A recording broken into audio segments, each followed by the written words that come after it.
Si vous cherchez le paradis, vous y êtes.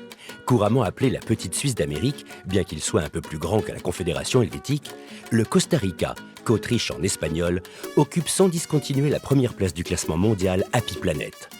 Bien-être, sécurité, espérance de vie, richesse naturelle et protection écologique, éducation, tous ces facteurs sont pris en compte.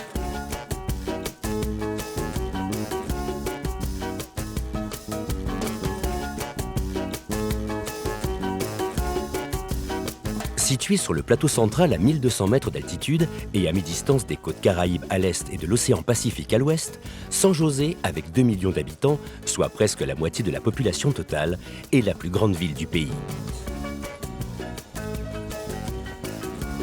Fondée en 1736 et devenue capitale en 1823, elle est le poumon économique, politique et culturel du Costa Rica. San José possède de nombreux monuments, comme le Théâtre national. Bâti grâce à un impôt spécial sur le café, son style évoque le Second Empire. Il fut inauguré en 1897 dans une ville qui ne comptait alors que 19 000 habitants. À l'issue des troubles qui suivirent l'indépendance de l'Amérique centrale en 1821, le parti impérialiste, partisan du rattachement à l'Empire mexicain, dut céder le pas aux indépendantistes républicains menés par Juan Mora Fernandez, dont la statue se trouve en face du Théâtre national. Il fut le premier dirigeant élu du pays après l'indépendance de 1838. Le Teatro Popular Médico Salazar était à l'origine en 1927 un théâtre privé dédié à l'opérette. Racheté et rénové par l'État en 1985 et d'une capacité de 1200 spectateurs, c'est l'un des centres artistiques les plus actifs du Costa Rica. Bordant la cathédrale San José, le parquet central arbore un kiosque à musique coiffé d'une coupole. Cadeau controversé d'Anastasio Somoza, l'ancien dictateur nicaraguayen. À l'issue d'un vote, les habitants décidèrent finalement de le conserver.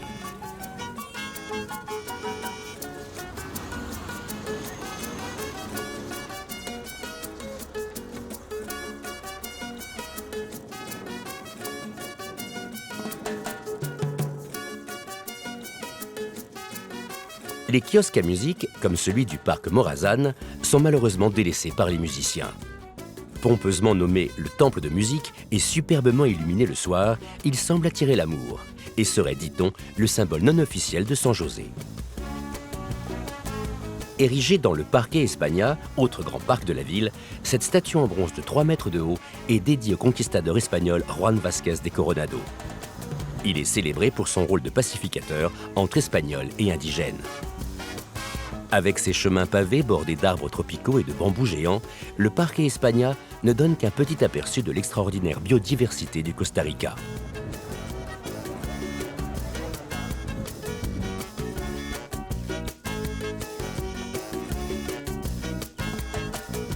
Construite entre 1914 et 1917 par une compagnie anglaise, la Grande Poste reste l'un des plus beaux ornements de San José. C'est l'œuvre de l'architecte catalan Luis Llach. Les bureaux du premier étage, qui furent un temps ceux du ministère des Finances costaricain, abritent maintenant le musée philatélique national.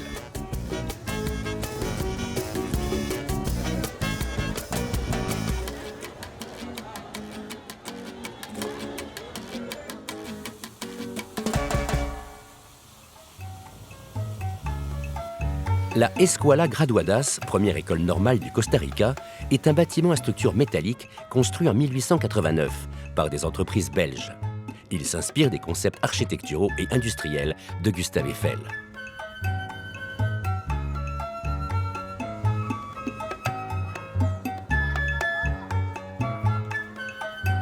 Avec leurs beaux édifices de style colonial espagnol, comme le Collège supérieur de jeunes filles, les quartiers anciens se succèdent le long de l'artère principale de la ville, le Paseo Colón.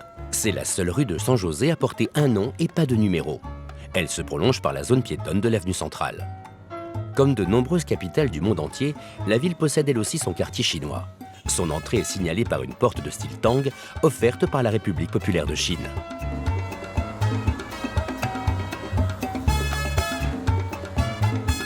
Devant l'église Notre-Dame de la Solitude, la statue de John Lennon suscite la curiosité, mais aussi une polémique constante. Les Ticos, les habitants de la ville, ne lui ont pas vraiment pardonné d'avoir déclaré en 1966 que les Beatles étaient plus populaires que Jésus. Notre-Dame de la Solitude, au style d'influence baroque, constitue l'une des rares constructions significatives de la capitale remontant au milieu du XIXe siècle. Fondé en 1880 et inscrit au patrimoine historique et culturel national, le Mercado Central occupe un bloc entier sur l'Avenida Central.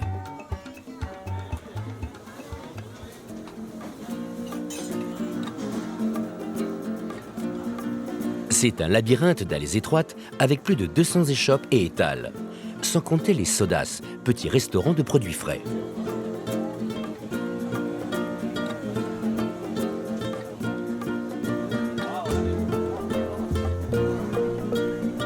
Comme à peu près partout en Amérique centrale, les prix sont affichés en colons.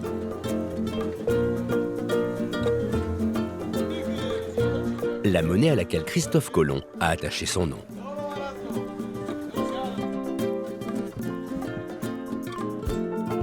Je vais le découper en darnes et en filets. Ici, on le mange surtout frit.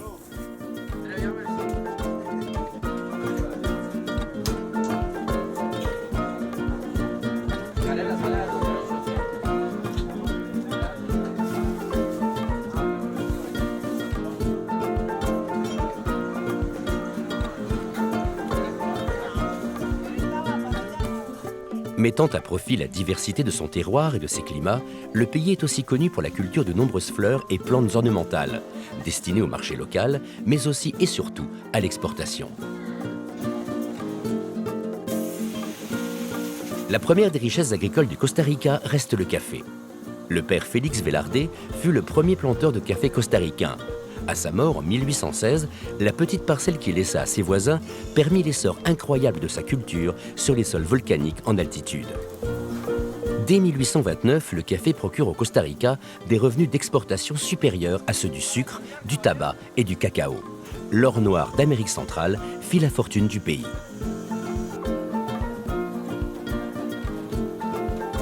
Le pays produit exclusivement de l'arabica, dont le fameux et rare Tarazzu, l'un des meilleurs cafés du monde. Les producteurs possèdent généralement de petites exploitations, de moins de 5 hectares, et la production est bien réglementée. Aujourd'hui, les communautés veulent s'insérer dans des programmes de développement durable qui répondent à des normes environnementales et sociales bien définies.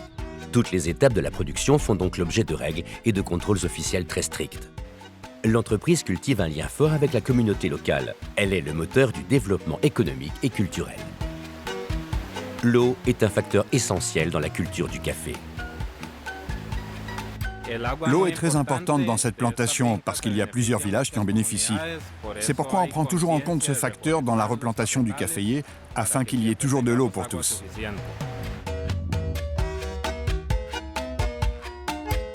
Les exploitations de café se rencontrent généralement entre 800 et 1200 mètres d'altitude, sur des pentes volcaniques très fertiles. Pour contenir l'érosion, les plantations se sont développées en agroforesterie.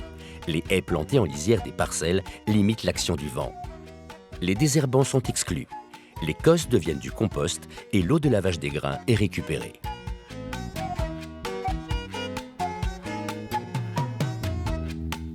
La récolte se fait exclusivement à la main, de novembre à mars, pendant la saison sèche.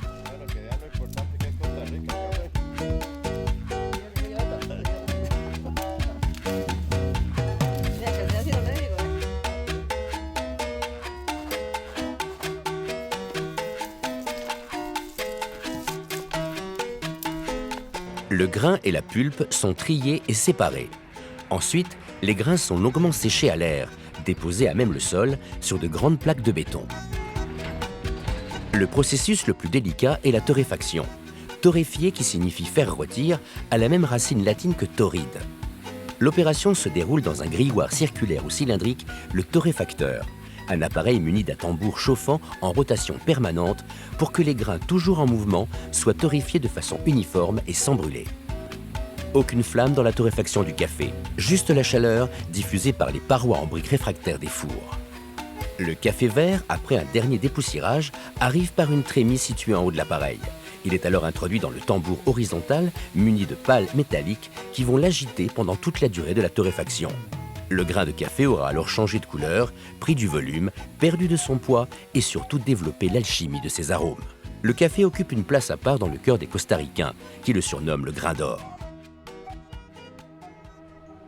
Le pays a aboli l'armée depuis 1949 pour investir près de 50% de son ancien budget militaire dans l'éducation et la santé. Rapporté au PIB, l'effort costaricain dans ce domaine est plus important que celui d'un pays comme la Grande-Bretagne. Le droit à l'éducation est une priorité absolue au Costa Rica et il est même garanti par la Constitution. Les premiers niveaux scolaires sont gratuits et obligatoires pour tous les enfants. Le pays compte également 4 grandes universités publiques et un grand nombre d'établissements privés de très bon niveau. L'excellent niveau scolaire et universitaire de sa population permet au Costa Rica d'attirer des investisseurs dans des industries de pointe. Le pays est d'ailleurs un important exportateur high-tech.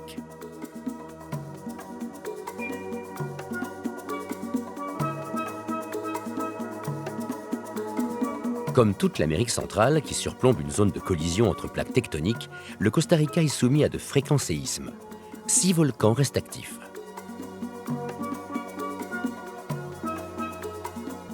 Ces volcans, dont les sommets varient entre 1600 et 3400 mètres, sont pour la plupart des stratovolcans, dont la structure a été composée par l'accumulation de coulées de lave épaisses.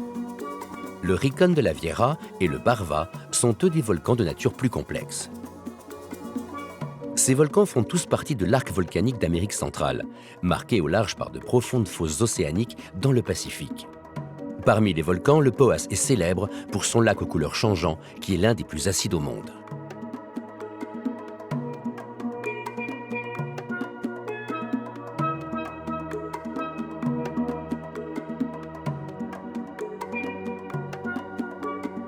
Dans la province de San José, une petite entreprise remet au goût du jour le cacao. Autrefois abondant en Amérique centrale, dont c'était l'une des premières cultures, le cacao a peu à peu disparu, emporté par des maladies et remplacé par de nouvelles cultures comme le café ou la banane. Julio Fernández Amón et George Soriano avaient un rêve, la fabrication du chocolat, mais un chocolat bio et produit entièrement au Costa Rica, assez bon pour concurrencer les meilleurs chocolats du monde. Après 3 ans passés à la recherche et à l'échantillonnage des meilleures fèves dans le monde, ainsi qu'une étude poussée dans l'art de la fabrication en France notamment, il ne leur restait plus qu'à acclimater des plantations bio sur le versant atlantique. On a commencé à faire du chocolat ici au Costa Rica il y a 8 ans, pour plusieurs raisons. La première, c'est que le Costa Rica est producteur de cacao. Ensuite, nous voulions produire durablement dans nos forêts pour faire l'un des meilleurs chocolats du monde. En plus, c'est une culture écologique, car elle permet la régénération de la forêt. Parce que le cacaotier pousse à l'ombre des grands arbres. Cette culture permet ainsi à la forêt de produire et de se reproduire.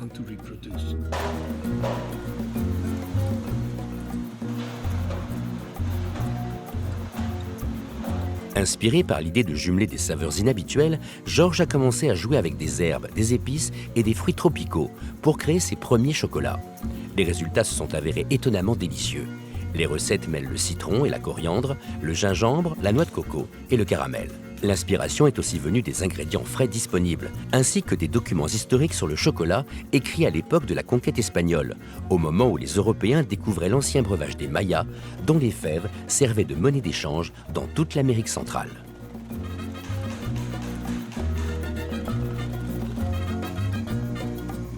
Le processus de fabrication du cacao est proche de celui du café. Les fèves sont versées dans le torréfacteur par une trémie, puis roulées tout au long de la torréfaction. La torréfaction à 180 degrés dure environ 30 minutes selon la provenance et le séchage des fèves. Elles sont ensuite brassées et ventilées. Les cosses les plus légères sont évacuées par le flux. Le reste sera trié lors du broyage. La fabrication du chocolat, minutieuse et délicate, reste un art où la main joue un rôle prépondérant. La ganache, le glaçage et le fourrage restent l'apanage des couturières du chocolat.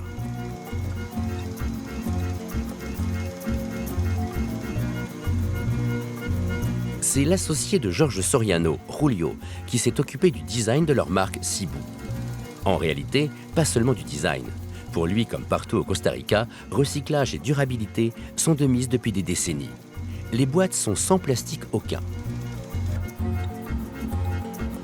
Ces expériences l'ont conduit à l'élaboration de boîtes en coque de cacao et de fibres, qui sont normalement éliminées dans le processus de fabrication du chocolat. Au début, Julio ornait même chaque boîte à la main de motifs précolombiens.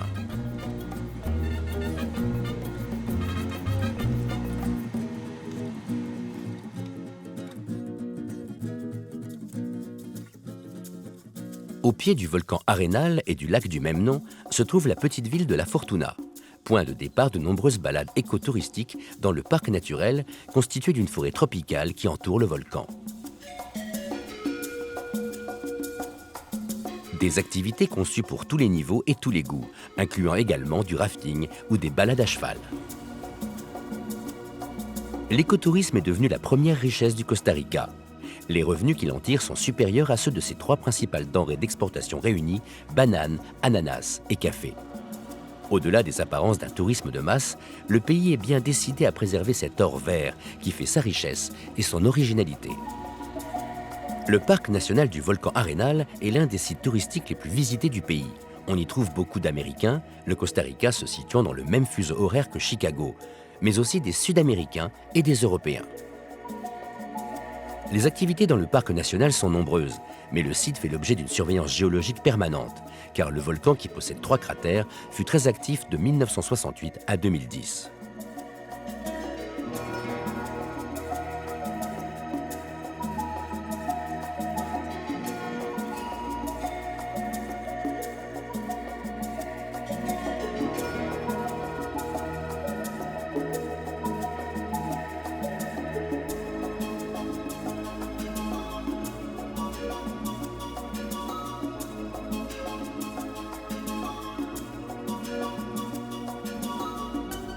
Autour du volcan jaillissent de nombreuses sources d'eau chaude qui donnent naissance à des rivières, la plus importante étant la Tabacón. Le lac Arenal lui-même et ses rives, où l'on voit nombre d'éoliennes, produit grâce à son barrage 20% de l'électricité utilisée dans le pays. Aujourd'hui, 100% de l'énergie électrique du Costa Rica, pionnier et très en avance sur ce plan, est issue d'énergie renouvelable.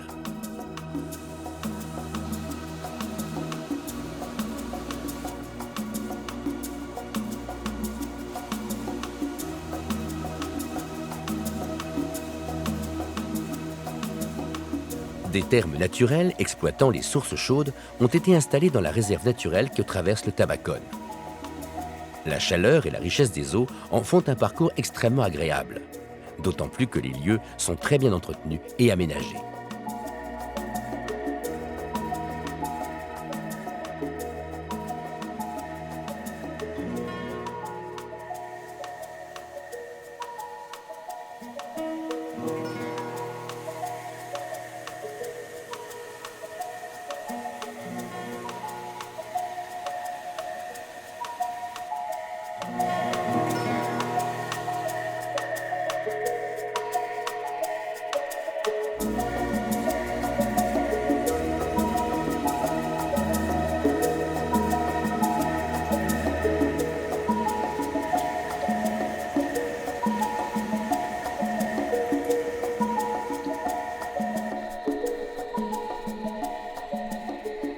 Le Mystico Park permet de découvrir tout au long des chemins aménagés une nature primordiale qui restera, c'est certain au Costa Rica, préservée pour très longtemps.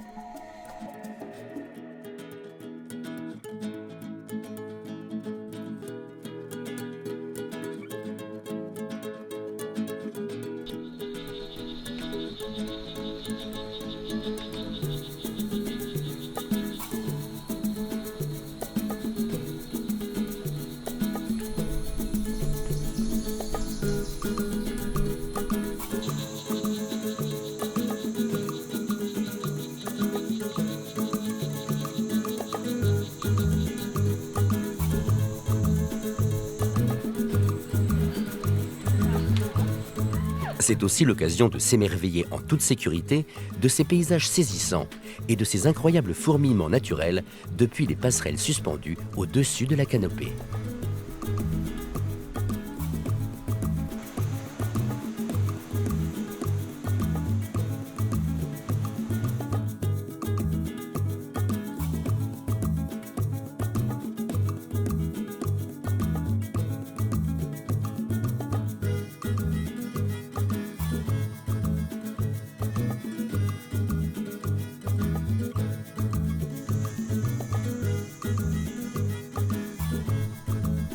La randonnée se fait en compagnie d'un guide pour découvrir cette impressionnante biodiversité, avec de nombreuses espèces animales et végétales parfois méconnues. À lui seul, le Costa Rica abrite 6% de la biodiversité mondiale.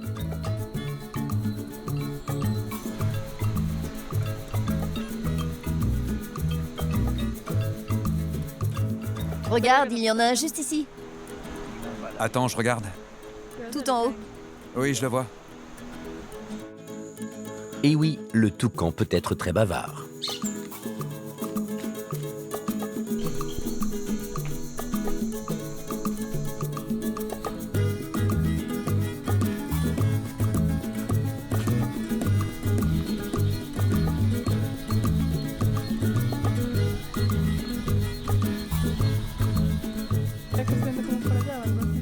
Une longue cohorte de singes venus d'on ne sait où.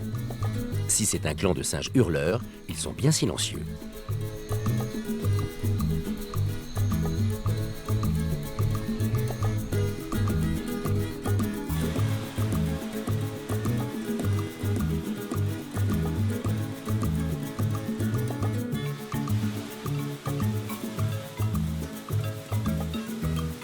Le Costa Rica bénéficie d'une pluviométrie importante, surtout dans la cordillère centrale qui alimente ses rivières et ses nappes souterraines.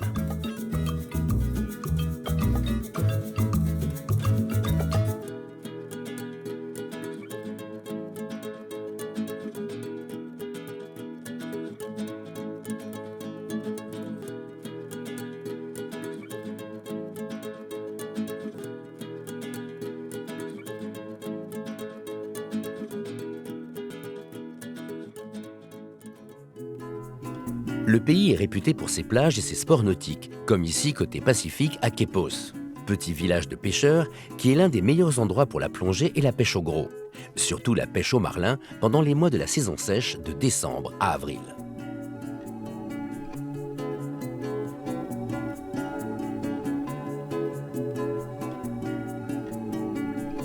Quepos, dont le nom provient de la tribu indienne Quepoa qui vivait sur ces terres, est aussi le village le plus proche du parc national Manuel Antonio, l'un des plus fréquentés du Costa Rica, ce qui explique aussi son important développement touristique.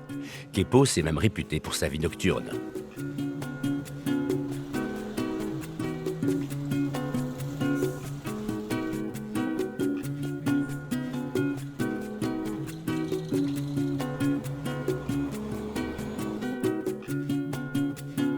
La partie terrestre du parc se termine par une des plus grandes plages de sable blanc du Costa Rica. Elle est classée parmi les 10 plus belles du monde.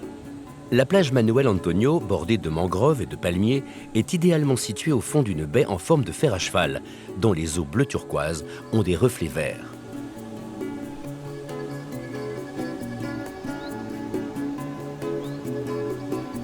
Quepos est aussi un des hotspots du surf au Costa Rica, avec de nombreuses plages fréquentées depuis longtemps par de très nombreux amateurs venus du monde entier.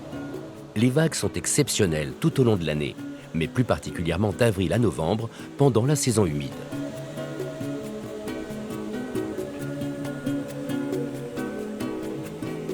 Le fait que non seulement les touristes mais aussi les scientifiques du monde entier se pressent au parc national Manuel Antonio montre à quel point c'est un joyau naturel d'importance mondiale. Jamais une telle biodiversité n'a été réunie sur une si petite surface, 16 km² seulement. Le site a pourtant échappé au pire. Il était question dans les années 1970 d'y construire une station balnéaire luxueuse. Mais fort heureusement, le Costa Rica a décidé en 1972 de le classer parc national, quitte à détruire les constructions en cours.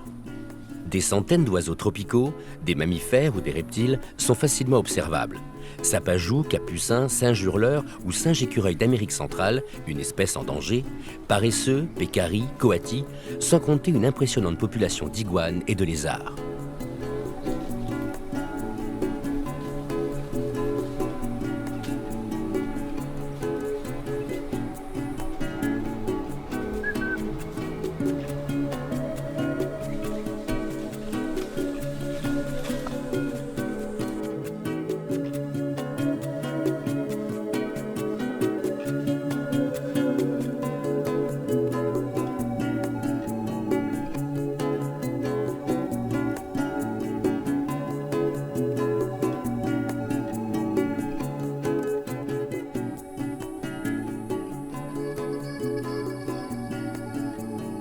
Ce succès n'a pas été sans conséquence pour la faune et la flore. La direction du parc a décidé de réduire le nombre de visiteurs à 600 par jour en semaine et 800 le week-end.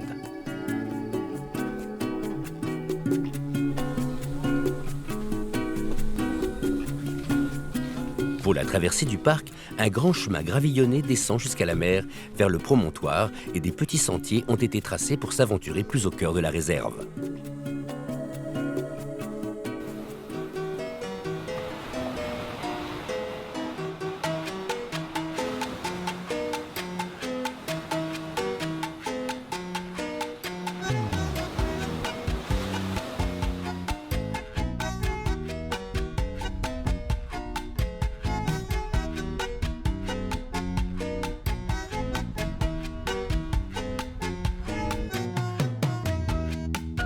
Le parc Manuel Antonio est à l'image du pays, dont un quart de l'espace total est protégé. Le Costa Rica, dont la largeur moyenne entre les deux océans est de 200 km seulement, possède du nord au sud et d'est en ouest, vers le Pacifique, des climats très variés, auxquels s'ajoutent des microclimats créés par les versants des cordillères. Autant d'espaces aptes à préserver des formes de vie d'une diversité inouïe.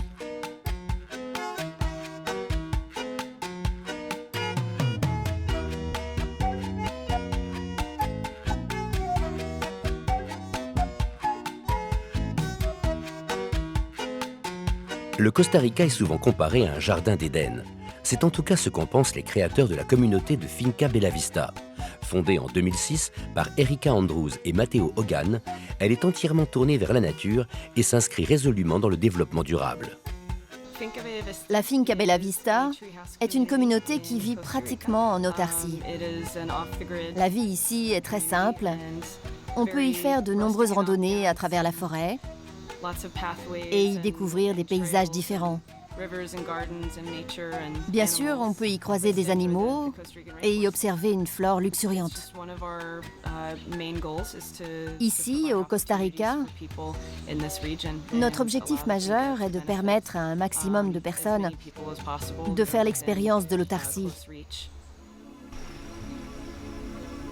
Ici, tous les produits sont soit cultivés en serre, soit récoltés dans la forêt. La Finca Bella Vista vit pratiquement en autarcie.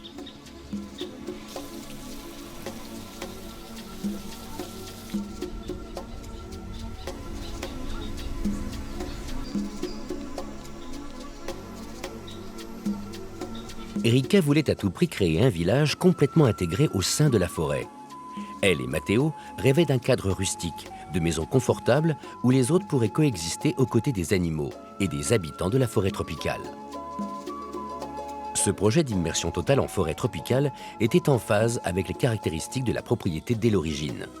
Après une décennie de travail acharné, la détermination, l'esprit de sacrifice et le soutien de l'équipe de gardes forestiers, le rêve Finca Bella Vista est devenu réalité.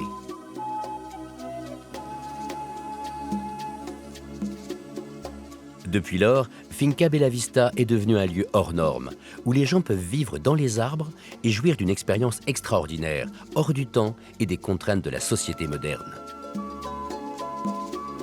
Ici, des ouvertures, mais pas de fenêtres. Des chambres avec terrasse en prise directe sur la forêt. Pas de climatisation, mais toujours un air sain, agréable et tempéré. Seule précaution indispensable, la moustiquaire pour protéger le lit et bien dormir.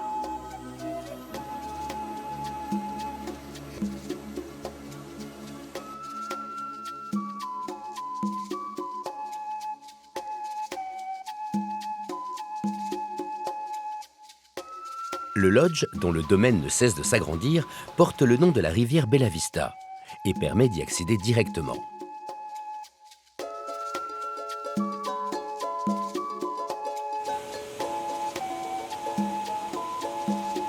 À l'ère des communications instantanées, les plus casse-cou apprécieront le transport par tyrolienne et un autre point de vue sur la jungle.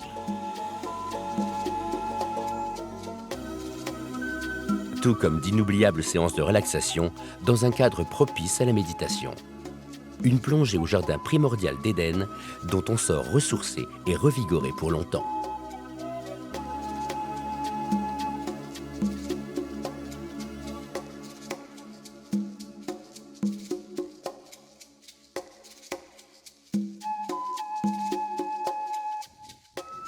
Préservé tout au long de son histoire par les difficultés d'accès à son territoire, le sud du Costa Rica compte encore de nombreuses tribus amérindiennes, surtout dans le canton de Talamanca.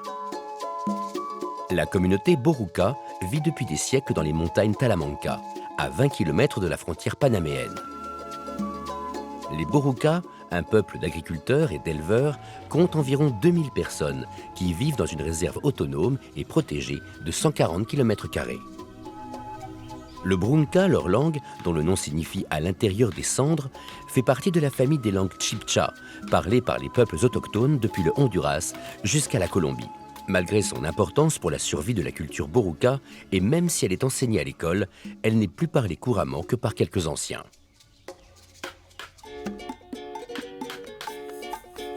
Fin décembre, chaque année, le village de Boruca est le centre d'une fête importante, la danse des démons, où pendant plusieurs jours et plusieurs nuits, des danses avec des personnages masqués retracent la lutte contre l'envahisseur espagnol.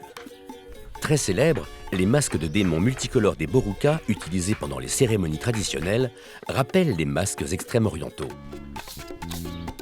Confectionnés en balsa, ils sont vendus un peu partout et constituent un moyen de subsistance important pour la tribu.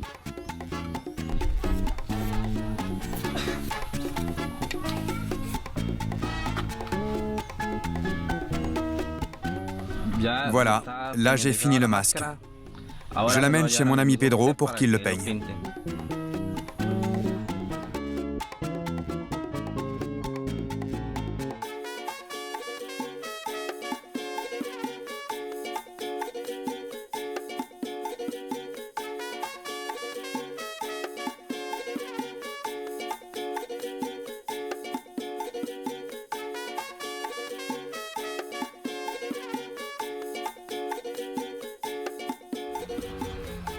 Les masques peints sont utilisés pendant la Danza de los Diablitos, la danse des petits démons, qui rappelle les épisodes marquants et tragiques de la lutte du peuple Boruca contre les conquistadors.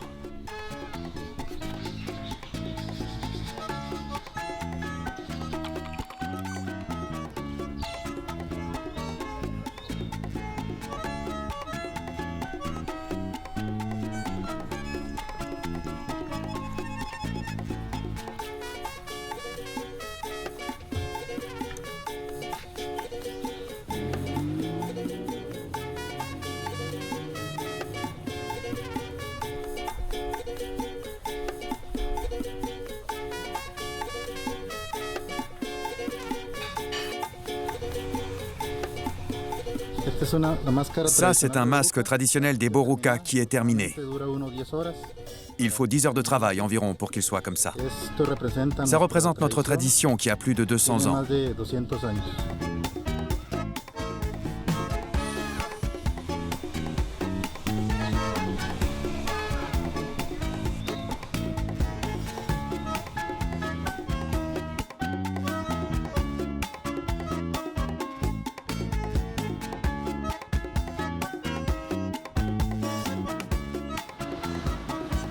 Située sur la côte pacifique tout au sud du Costa Rica, la péninsule d'Osa est la partie la plus reculée et sauvage du pays, où se trouve aussi son principal parc naturel, le Corcovado. Un lieu exceptionnel pour les amoureux de la nature. C'est au bord d'une immense plage de sable noir déserte que se trouve le lieu-dit Carat, où s'achève la route qui mène à la plus reculée des entrées du parc Corcovado.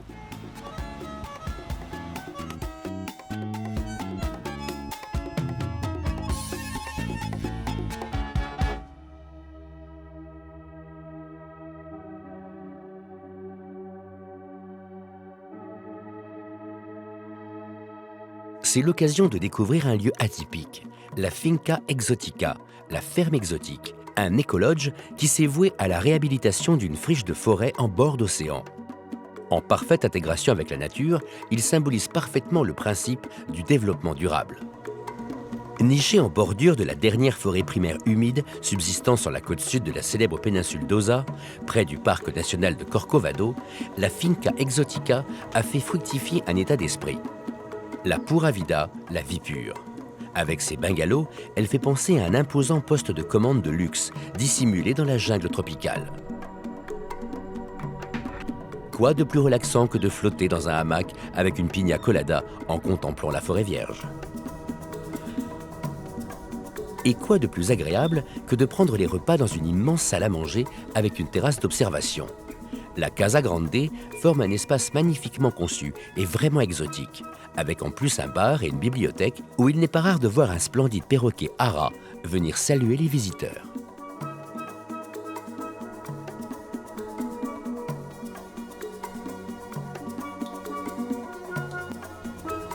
La forêt fournit de nombreux fruits qu'il suffit de récolter avant les repas.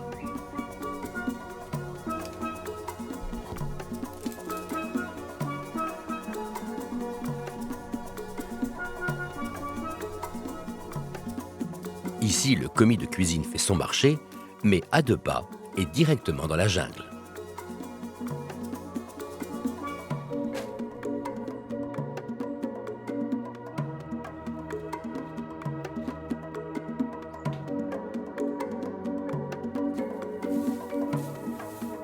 Les repas se font essentiellement à base de produits fraîchement cueillis.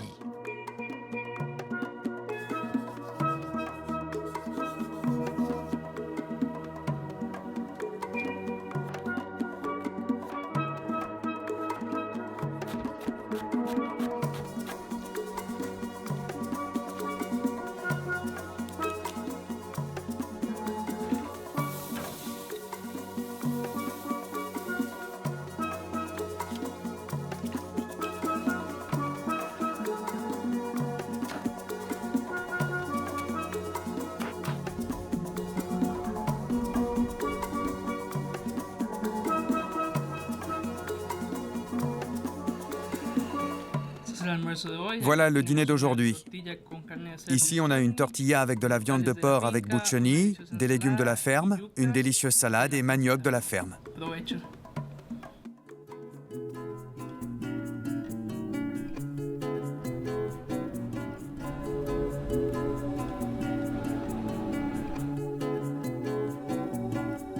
La plateforme réservée à la pratique du yoga et des disciplines de relaxation bénéficie d'une vue sur l'océan qui en fait un lieu idéal pour la méditation et le recueillement.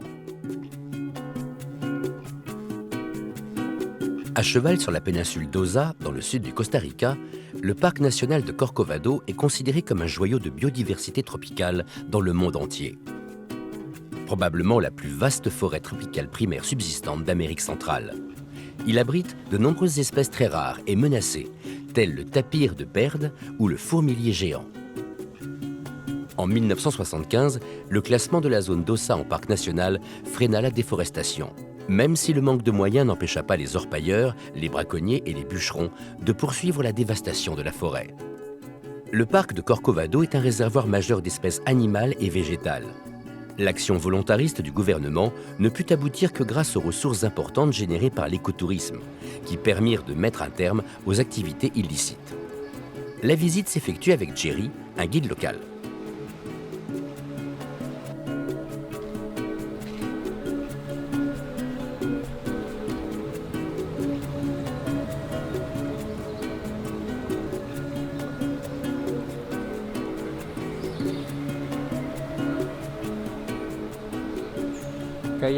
C'est le parc national Corcovado, le plus grand parc du Costa Rica.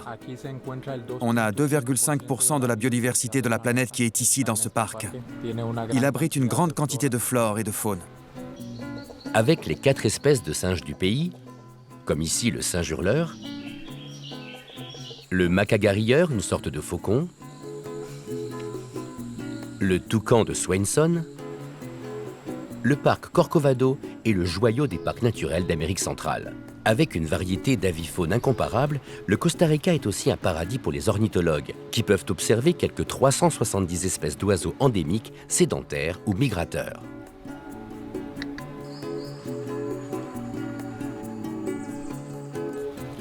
Une bande de coati fouineurs, la queue dressée, bien timide. Le coati à museau blanc est un cousin du raton laveur. Les groupes ne comprennent que les femelles et les petits. Les mâles sont solitaires. Au bout d'un moment, la curiosité l'emporte et les coatis se montrent moins farouches, au point de se laisser apprivoiser.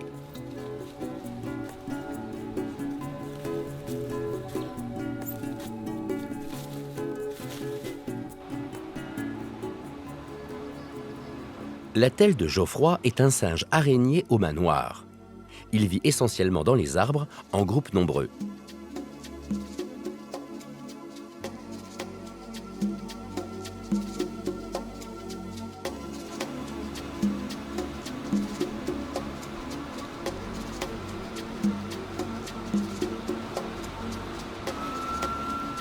Le sapajou capucin est plus fréquent que la telle au Costa Rica et dans toute l'Amérique centrale. C'est un singe réellement omnivore qui fait son profit de tout, des feuilles aux insectes et aux petits vertébrés. Le puma est l'une des espèces de félins présents avec le jaguar et l'oslo au Corcovado. Le puma costaricain constitue une sous-espèce à part entière. Sa robe sans tache a le mérite de mieux le préserver des braconniers que le jaguar.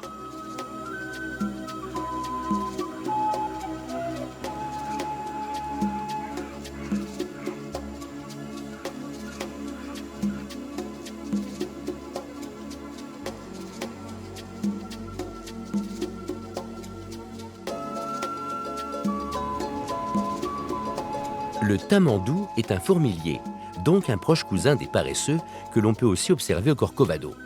Le fourmilier du Mexique se trouve dans toute l'Amérique centrale. Il est arboricole, mais se nourrit également avec sa langue collante d'insectes, de fourmis et de termites. Ses griffes puissantes et sa queue lui confèrent une grande agilité dans les arbres.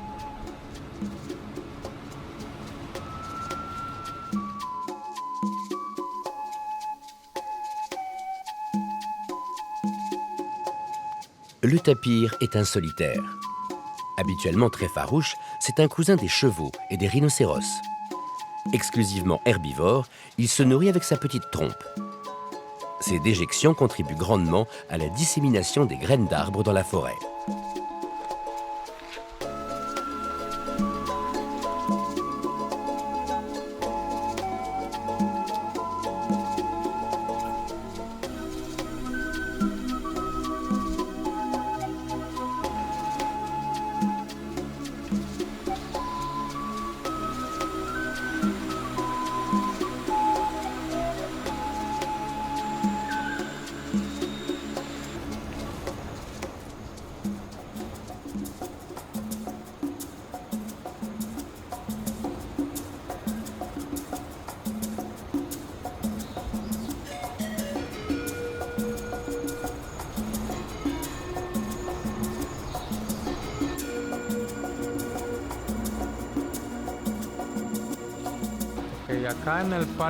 Ici, dans le parc national Corcovado, on a plusieurs arbres utiles qu'on utilise pour des médicaments. Comme par exemple celui-là, qui s'appelle Indio Desnudo. Il est bon pour l'anémie. Les gens utilisent l'écorce pour faire une infusion qu'ils boivent 3 fois par jour pendant longtemps. C'est très bon pour l'anémie.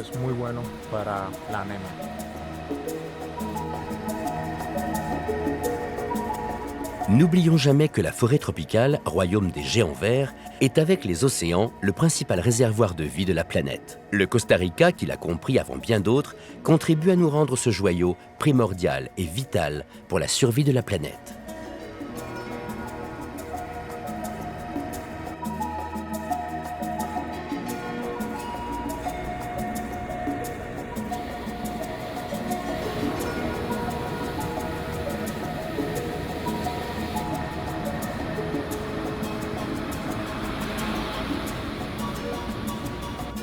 De multiples espèces de grands oiseaux migrateurs, hérons et aigrettes, séjournent durant l'hiver au Costa Rica. Les 2 côtes costaricaines sont l'un des hauts lieux de la reproduction pour 4 espèces de tortues marines. À Ostional, sur la péninsule de Nicoya, on assiste chaque année aux arribadas, les arrivées des tortues marines. Elles sortent de l'océan Pacifique par milliers pondre leurs œufs, qu'elles enseveliront dans le sable. Des pontes placées sous surveillance constante des autorités, car les œufs sont très recherchés pour leur qualité gustative.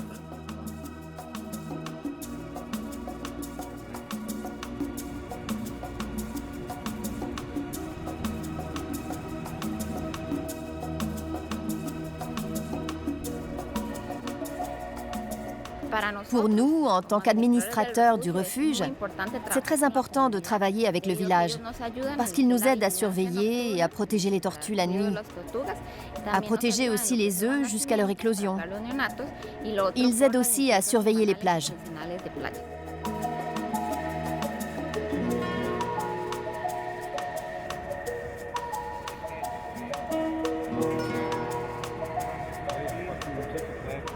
Celle-là est venue par ici et elle est partie par là.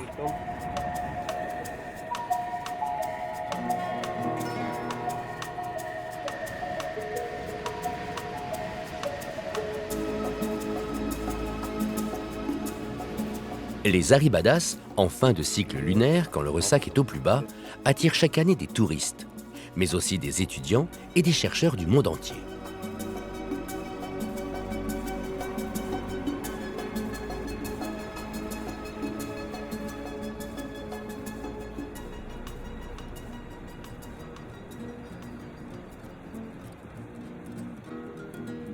Déjà épuisées par la progression sur le sable, les tortues doivent creuser un trou qui abritera la centaine d'œufs qui constituent la ponte. Celle-ci terminée, elles devront encore dans un ultime effort le recouvrir de sable afin d'éviter les nombreux prédateurs.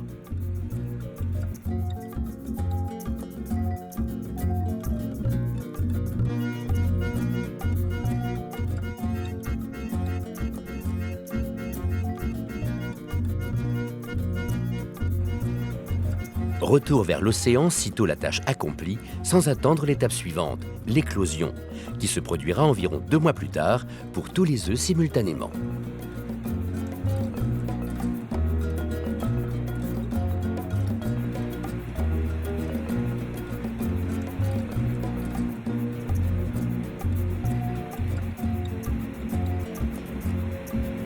Sortis de leur coquille, et malgré l'aide de la pente de la plage, bon nombre de bébés tortues n'atteindront pas l'océan, dévorés par de nombreuses espèces d'oiseaux aux aguets ainsi que par de multiples prédateurs terrestres. On estime qu'une tortue sur 1000 à peu près aura la chance de revenir sur la plage qu'il a vue naître pour pondre à son tour. C'est une vraie course contre la montre pour atteindre l'océan qui constitue la première expérience dans la vie de ces tortues.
Véritable jardin d'Éden, le Costa Rica, avec sa diversité de paysages incroyables, ses forêts tropicales et sa jungle préservée, abrite une faune et une flore exceptionnelles.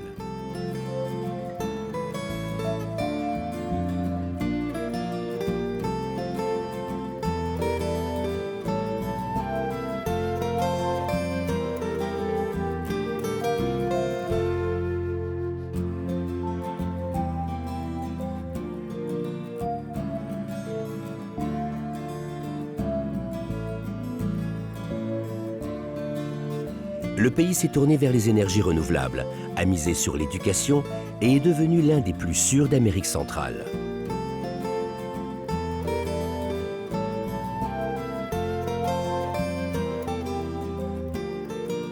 Ces volcans majestueux, encore en activité, à l'origine de sources thermales, au centre de réserves naturelles protégées, sont un atout touristique de plus.